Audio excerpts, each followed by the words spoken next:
Morning, dear student. Welcome in class. Today we will discuss chapter 5, part first, The Adventures of Little L.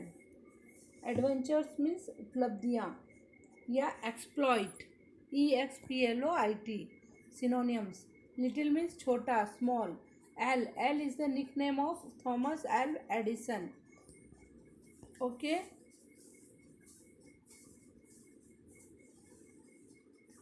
Yes. Thomas Alva Edison is one of the best known inventors in history. He was the youngest of 7 children of his parents, and everyone called him Al. Young Al was Young Al was weak and fragile child with an unusual large head. For some years he was not allowed to go to school because of poor health. Famous जाना जाना था, पहचाना जाता था. Inventors means खोजकर्ता, creator. Youngest means सबसे कम उम्र का. चिल्ड्रन मीन्स बच्चे. पेरेंट्स मीन्स माता पिता. यंग मीन्स युवा, जवान. वीक मीन्स कमजोर. फ्रेजाइल मीन्स जो बीमार रहता हो. Weak and likely to become ill. Unusual यानी जैसा प्राय नहीं होता हो. अलाउड मीन्स अनुमति देना, परमिशन देना. पुअर हेल्थ यानी वीक, कमज़ोर ना, हेल्थ अच्छी नहीं होना, not good health. Thomas L Edison जो था वो हिस्ट्री के अंदर फेमस था खोजकर्ता के रूप में. He was the youngest of the 7 children of his parents. वह अपने माता पिता का सबसे छोटा 7 नंबर का बच्चा था. And every one called him L. और सब उसको क्या बुलाते थे? L. Young L was weak and fragile child with an unusual large head. Young L जो था वो कमज़ोर था और हमेशा बीमार रहता था, और दूसरे के बच्चों की बजाय उसका जो सिर था वो प्राय बड़ा था. For some years he was not allowed to go to school because of poor health. इसलिए उसे उसकी पुअर हेल्थ के कारण उसे स्कूल में प्रवेश नहीं दिया, एंट्री नहीं दी, अलाउ नहीं किया. Al was poor at study. Once a teacher said him in front of his mother that he was adult. His mother was a teacher herself. She decided to withdraw him, Al from school and educate him at home. Poor means कमज़ोर. Study means पढ़ाई. In front यानी के सामने. Adult means confused, not able to think clearly, जो clearly नहीं सोच समझ सकता हो. एडल्ट. यस. डिसाइडेड यानी निश्चित करना. विड्रॉ यानी टेक बैक, वापस निकालना. एजुकेट मीन्स शिक्षा देना. Al was a poor at study. Al जो था वो अपनी पढ़ाई में, स्टडीज़ में बहुत ही कमज़ोर था. Once a teacher said in front of his mother that he was addled. एक दिन उसकी टीचर ने मदर के सामने कहा कि ये बहुत ही कंफ्यूज बच्चा है, ढंग से नहीं सोच सकता. His mother was a teacher herself. उसकी मदर उसकी टीचर थी. She decided to withdraw Al from school. और उसकी मदर ने उसको स्कूल से निकालने की कोशिश कर निश्चय किया और उसे घर पे ही शिक्षा दी.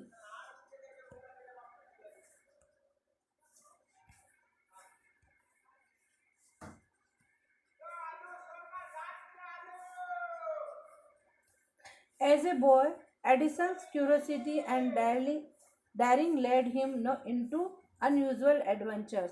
At the age of 6, he went missing one day. After an anxious search, his father found him sitting in a nest he had made in the barn. The nest was filled with goose eggs and hen's eggs he had collected. Edison had noted the way a goose hatched her eggs by sitting on them, and he wanted to try it out himself. As a boy, Edison's curiosity means जिज्ञासा. Daring means courage, साहस. और missing यानी गायब होना. Anxious means feeling worried, चिंतित होना. Search means खोजना. Found means पाया. सिटिंग यानी बैठे हुए. नेक्स्ट मीन्स घोंसला. बेड यानी a large farm building to store grain and keep animals in, है ना, इस बिल्डिंग के अंदर एक लार्ज फार्म खेत की हो जहाँ पर अनाज को रखा जाता है और एनिमल्स को रखा जाता है। फिल्ड यानी भरा हुआ, कलेक्टेड मीन्स इकट्ठा करना, यस, वांटेड मीन्स चाहना, ट्राई मीन्स कोशिश करना। As a boy Edison's curiosity and daring lead him into unusual adventures. जो एडिसन जो बॉय था, लड़का था, उसकी जो क्यूरियोसिटी थी, जिज्ञासा थी और उसकी जो साहस था, उसके कारण वो हमेशा एडवेंचर्स वाले काम करता था। At the age of 6 he went missing one day. एक दिन वह क्या हो गया, घर से गायब हो गया जब वह 6 साल का था। और उसे फिर after an anxious search his father found him sitting in a nest he had made in the band. और उसको उसके फादर ने सब जगह खोजा और चिंता हो गई उनको। फिर उन्होंने उसे एक बैंड में पाया, एक स्टोर रूम में उसको पाया जो नेक्स्ट के ऊपर, घोंसले के ऊपर बैठा हुआ था। The nest was filled with goose eggs and hens eggs. Nest जो था वह गूस एग्स और हैन एग्स से पूरा भरा हुआ था जो उसने कलेक्ट किए थे। Edison had noted the way A goose has her eggs bye sitting on them. Edison ने क्या किया, नोटेड किया था कि किस तरह से गूस जो है वो अपने अंडों के ऊपर बैठता है और उससे चूजे निकलते हैं। And he wanted to try it out himself. उसने भी वैसा ही करने की कोशिश करी।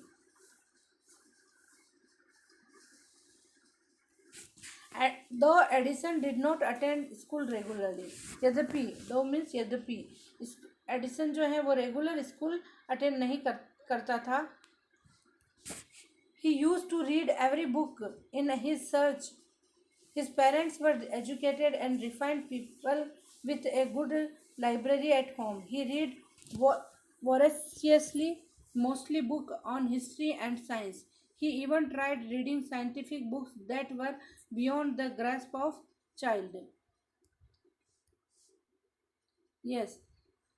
ही used to read every book in his reach. वह सारी बुक्स पढ़ता था जो वह पढ़ सकता था या उसके पास होती थी। His parents were educated and refined people with a good library at home. उसके जो पेरेंट्स थे वो बहुत ही एजुकेटेड थे, बहुत शिक्षित थे और refined means well educated and having a high position in society. और वह लोगों में, समाज में भी ये सब प्रोवाइड करते थे और एक गुड लाइब्रेरी उनके पास थी। He read voraciously most book on history and science. और वह ज़्यादातर मोस्ट रूप से क्या पढ़ता था, हिस्ट्री और साइंस वाली बुक्स ज़्यादा पढ़ता था। Even tried reading scientific books that were beyond the grasp of a child. Yes, grasp means understanding, समझ। ही इवन ट्राइड रीडिंग साइंटिफिक, वह ज़्यादातर साइंटिफिक बुक्स पढ़ने की कोशिश करता था जो बच्चे भी समझ नहीं पाते थे, वो उसको अच्छी तरह से समझ लेता था। Okay, thank you, have a nice day, got it.